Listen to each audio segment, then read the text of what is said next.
Monseñor, ¿qué primera reflexión le merece esta novedad, esta noticia? Bien, novedad y al mismo tiempo comprensión y, digamos, uno trata de meterse en el corazón de quien está haciendo estas palabras y tomando estas decisiones.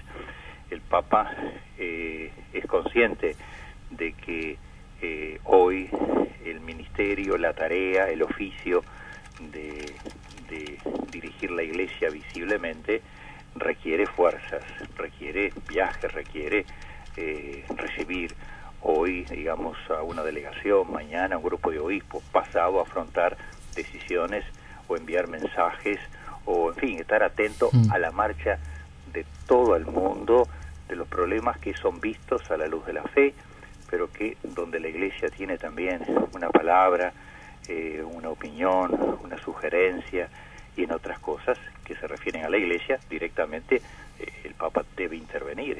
En último término, le llevan a él las consultas, pero él es el que tiene que designar, estudiar, ver si se va a hacer un cambio de un obispo en una sede importante, digamos, no sé, el arzobispo de París, por ejemplo, o de Milán, digo, sedes importantes, o de Nueva York.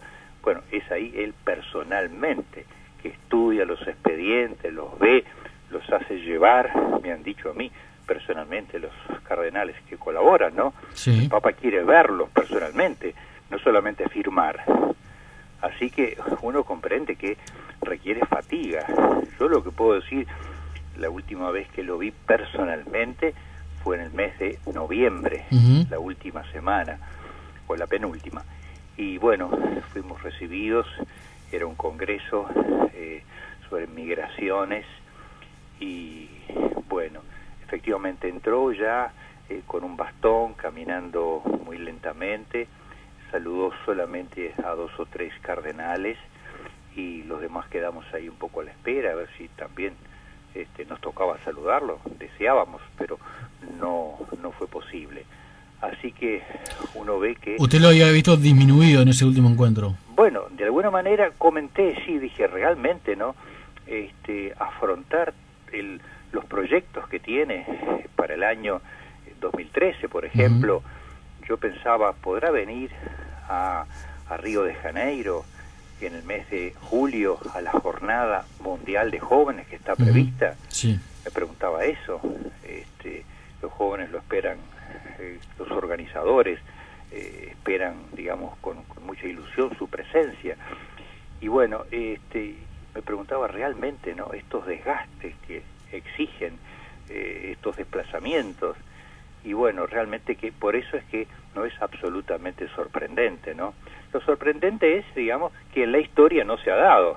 Claro. Esto es lo que sorprende, porque uno está acostumbrado hoy que cualquier jefe de Estado, que cualquier, digamos, persona con grandes responsabilidades en una empresa, en una organización grande, ya en esta época pasa a una segunda fila. Ahora, ¿por qué la Iglesia tiene esa costumbre? Porque por lo que entiendo ahora es una costumbre, no hay nada que lo obligue a que el Papa deje el cargo cuando fallece, digamos, y recién allí se comienza el proceso para elegir un nuevo Papa. Bueno, la Iglesia lo ha considerado así porque eso también, de alguna manera, eso da estabilidad. Nosotros sabemos bien, los uruguayos, que todos los cambios de gobierno, digamos, están precedidos por tiempos de campañas, tiempos de especulaciones, tiempos de programas, y uno podría decir, de alguna manera, tomando no los procedimientos, sino el clima que se genera, que muchas cosas se podría decir, bueno, esto es así, pero vaya a saber el próximo, que va a ser dentro de 5 años o dentro de 10, digamos, creo que de alguna manera, bueno, también tenemos la institución de la realeza, sí, que de alguna manera da continuidad, o debería darlo, ¿no? O pretende dar continuidad a un país, a un pueblo, a una nación, da permanencia y continuidad en medio, digamos, de los ciclos políticos que son cortos.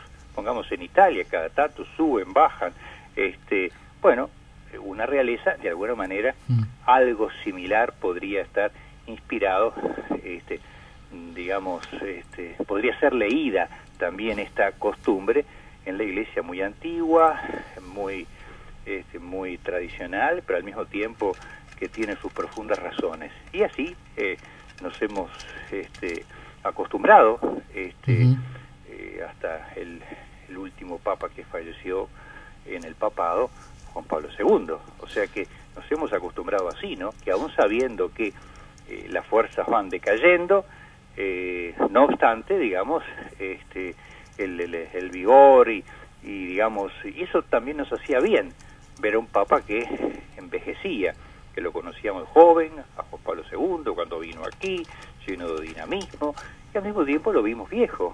De alguna manera también eso tiene ese valor de decir, también nos hacemos viejos, y los viejos no hay que tirarlos a un costado. Pero en fin, ahora el Papa introduce en las palabras que ustedes han elegido muy bien, son las propias palabras del padre Lombardi, que con emoción se limitaba, digamos, a repetir y a recoger un poco las expresiones del Papa, ¿no? Sí. Que en definitiva dice, bueno, el cargo exige mucho hoy, y yo no me encuentro con fuerzas, así que, y que lo ha pensado delante de Dios, lo ha rezado. Es un Papa, digamos, inteligente, prudente, lleno de fe, que no está haciendo algo en forma improvisada. Monseñor, ¿usted recuerda cuál fue el antecedente inmediato de un papa que renuncia al cargo? Recuerdo, pero ya hay que remontarse al año 1100, 1200, por ahí, ¿no? El Papa Celestino, un Papa que era un monje, que bueno, que fue superado por el cargo y bueno, al poco tiempo renunció.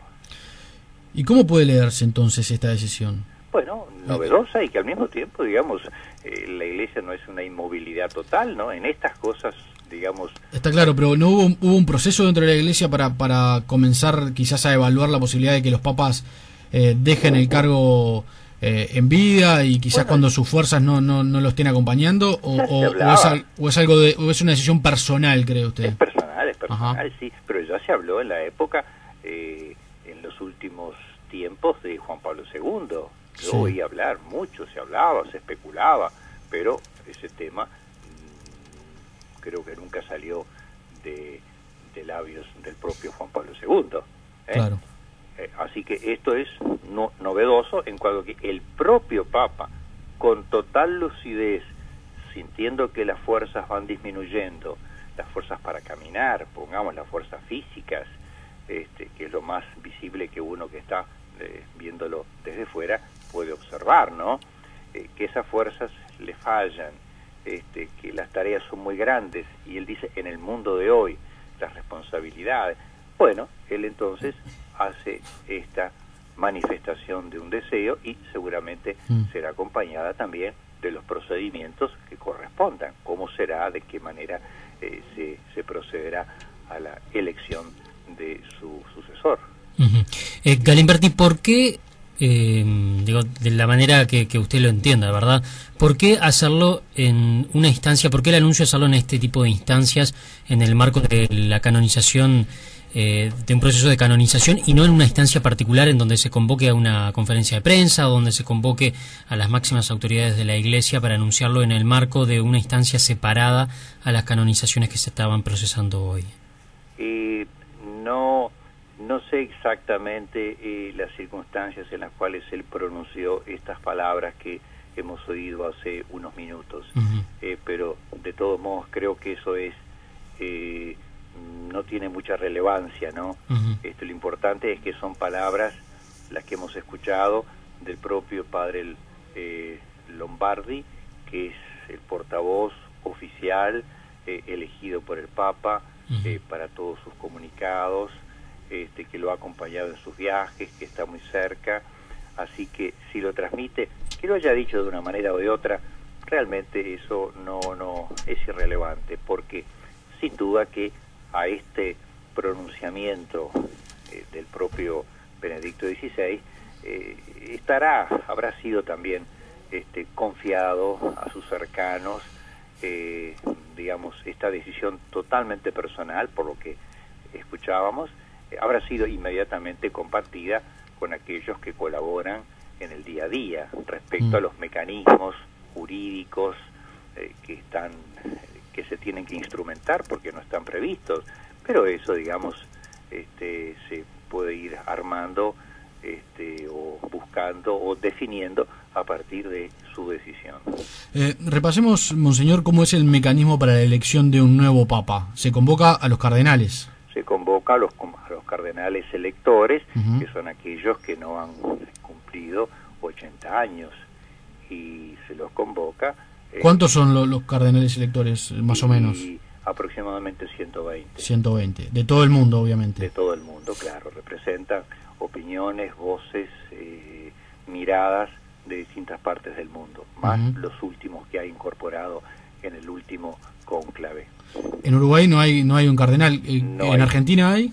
En Argentina sí, está el cardenal Bergoglio. Y allí comienza un cónclave de análisis sobre posibles candidatos. Allí se lo convoca y el cardenal decano le corresponde hacer un poco una presentación de cuál es el estado de la Iglesia, de esta situación inédita. Es de suponer que obviamente que va a plantear esta situación inédita a partir de la decisión del propio Papa. Yo especulo, seguramente será el propio Papa que también tendrá una palabra, tendrá un mensaje, claro, a sus cardenales, a quienes él ha elegido, sobre todo especialmente, ¿no?, la mayoría, ¿sí? Que les expondrá los motivos, las circunstancias, y que de alguna manera también él, así como él hizo cuando falleció Juan Pablo II y le correspondió hacer al Papa Ratzinger, hoy Benedicto XVI, una presentación, una iluminación del momento que estaba viviendo la Iglesia, y eso orientó de alguna manera a los cardenales. De modo similar, seguramente también tendrá una intervención inicial, diríamos el Papa saliente, estoy imaginando, ¿no? Claro. No es que se retire de inmediato y que quede en absoluto silencio, ¿no? Claro. Ahí será un poco esta novedad, que los cardenales electores tendrán también presente, digamos, algún criterio, o sea, no van a elegir de nuevo, de pronto, a un papa ya un poco anciano. Bueno, ahí hay algo que le iba a preguntar. Obviamente no está establecida qué edad tiene que tener el papa, pero este antecedente puede pesar. Ya cuando se eligió a Benedicto, de alguna manera se habló o a Ratzinger, mejor dicho, se habló de que era un papa de edad avanzada, y que quizás era un papa de transición, digamos, un papa que iba a culminar una etapa inaugurada por Juan Pablo II, pero que no iba a ser un papado largo. Ya se vislumbraba eso por su avanzada edad, ¿no? Sí, correcto, sí. Yo creo que no hay que tener en cuenta también, digamos, papados largos o cortos, porque a veces ha habido papados pontificados breves, como el de Juan XXIII, que ha sido corto, pero muy intenso, muy nuevo, de alguna manera con grandes cambios. Convocó al Concilio Vaticano II, digamos, tuvo iniciativas de paz cuando estaba el conflicto de la guerra de Cuba, la guerra de los misiles. Bueno, son cosas que de pronto un viejo tiene una inteligencia que de pronto uno joven no la tiene. O sea que el criterio no va a ser, nombremos a uno joven que tenga cuerda para rato. Claro. No, de pronto hay uno inteligente, bueno, que tendrá su ciclo corto. Bueno, de pronto tendremos que acostumbrarnos así, ¿verdad? Gente porque hoy esa memoria, esa inteligencia, esa experiencia, gente que ha pasado de pronto en Europa, la última guerra, que ha tenido experiencias de pronto de esa transformación europea, de esos conflictos grandes, y de pronto uno demasiado joven no sabe eso a través de lecturas, pero no de experiencias directas. Claro. Digamos, así que eso no indica que entonces que tenga que tener, digamos, un estado atlético determinado y un estado físico. No, yo creo que se debería, opino que se deberían tomar en cuenta otros rasgos en la elección de el sucesor. ¿El Papa debe ser elegido dentro de los integrantes de ese Consejo de Cardenales? Sí, exclusivamente eso es lo que está establecido. Claro. Y bueno, salvo que sea modificada esa legislación, pero son los cardenales los únicos electores. No, pero me refiero, ¿el candidato debe salir también de ese grupo? No necesariamente. No. Bien. ¿Cree que es el momento de una renovación en la Iglesia? Bueno, la renovación es permanente, porque entendemos que la renovación no es solamente de fachada, hay muchas cosas que hay que renovar. La Iglesia, en la época, en el tiempo de Benedicto XVI, ha afrontado reformas muy profundas, muy hondas, escándalos que estaban, digamos, de alguna manera al margen, los ha puesto en primera plana, de modo que esas son las verdaderas reformas de las cuales salen después novedades, santidad, revitalización de la fe, después las otras reformas que son a veces, no sé, de mecanismos, procedimientos, esas son más fáciles de llevarse a cabo.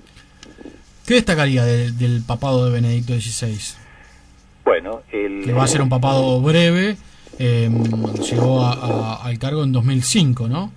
Sí, el Papa, digamos, en sus documentos y visitas a los parlamentos europeos, Alemania, Francia, Inglaterra, si uno analiza esos discursos, son, digamos, realmente, marcan líneas de cómo los derechos humanos en la actualidad no pueden ser simplemente resultado de equilibrios políticos. Juntamos votos y sale un nuevo derecho humano por 30 votos contra 28. Él invita, hace mirar, insiste en que los derechos humanos tienen que tener una fundamentación en la condición humana. Por eso, de distintas maneras, ha propuesto a comisiones de pensadores, ha reunido a científicos, y siempre buscando esa conexión entre la ciencia y la fe, y que de alguna manera las decisiones políticas, que a veces son aleatorias, porque se forman grupos, presiones, lobbies, y salen una cosa y se omite la otra. Digamos, la sociedad, el mundo necesita de alguna manera raíces profundas. No podemos estar solamente, digamos, haciendo luchas o pulseadas políticas, dicho de forma muy grosera, ¿no? Pero esas son las líneas que yo destaco en sus grandes discursos en los parlamentos europeos. Bien. Aquí las crónicas ya están reportando lo que dice el padre Lombardi en esa conferencia que continúa en este momento en el Vaticano. Ha contado que al principio el Papa se va a mudar a Castel Gandolfo, y luego, cuando terminen las obras, al lugar donde hasta hace poco se encontraba el monasterio de clausura de las monjas vaticanas. Allí va a residir y se va a dedicar a la reflexión y el estudio, según explicó el portavoz del Vaticano, porque claro, ese es otro elemento. Va a haber un nuevo Papa, pero Joseph Ratzinger va a seguir en actividad.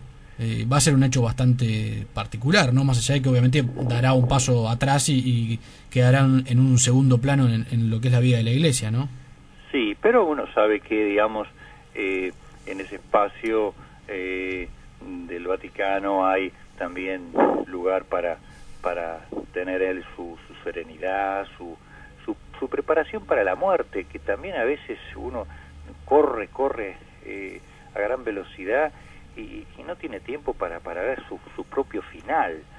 Yo creo que el Papa tiene una inteligencia, una sabiduría y una cautela, que de alguna manera será también un hombre de consulta, obviamente.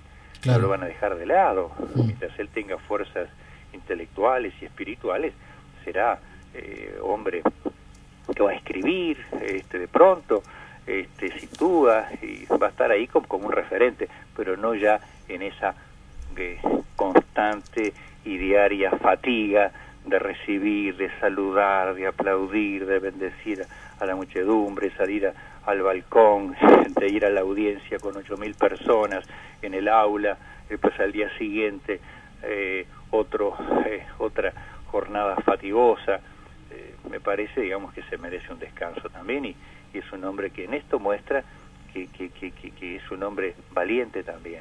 Él no ha temido a la verdad, y para él la verdad no es una cuestión intelectual, es una cuestión vital. Yo vivo con verdad o vivo acomodándome a las circunstancias simplemente. Y yo creo que en ese sentido será un gran aporte para aquel que asuma, que sea elegido para asumir la responsabilidad que él deja vacante. Monseñor, le agradecemos mucho estos minutos, estas primeras reflexiones sobre una noticia que me imagino lo despertó hoy un poco sorprendido. ¿Cómo no? Le agradecemos mucho. Adiós. Muy amable.